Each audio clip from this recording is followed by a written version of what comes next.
Hello বন্ধুরা, তো আজকে আমি আম নিয়ে চলে এসেছি, কাঁচা আম। তো কাঁচা আম পুড়িয়ে শরবত বানাবো। তো কী করে বানাচ্ছি চলুন আমটা পুড়িয়ে নিই। আমটাকে পুড়িয়ে নেবো।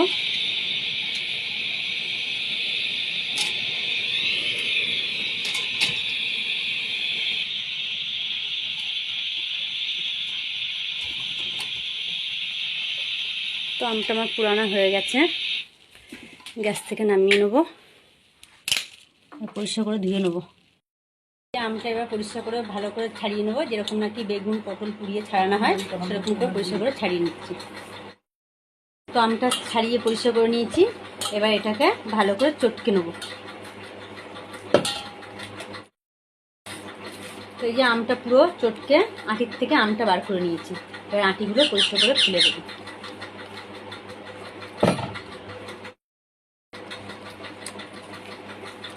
এর মধ্যে এবার আমি চিনি দিয়ে দেবো, যে যেমন মিষ্টি খাবে সেই বুঝে চিনিটা আমের মধ্যে ভালো করে গলিয়ে নেবো, তাহলে শরবত করার সময় বেশিক্ষণ গুলতে লাগবে না। চিনিটা পুরোপুরি গোলা হয়ে গেছে, এবার আমি যে যতটা শরবত খাওয়া হবে সেই জলটা মিক্স করব।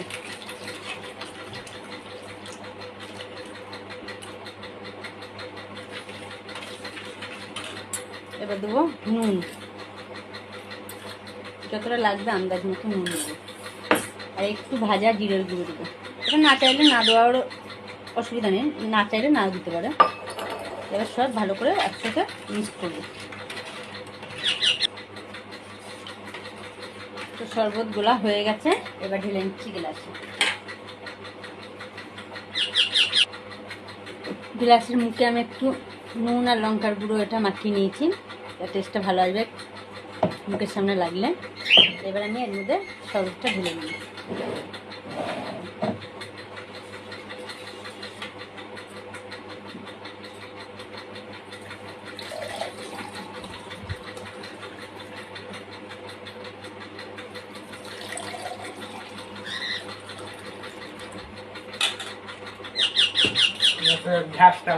এই যে পাইপ দিয়ে দিলাম, একদম শরবতটা রেডি হয়েছে। বাবু না শরবত খেয়ে বলো কেমন হয়েছে।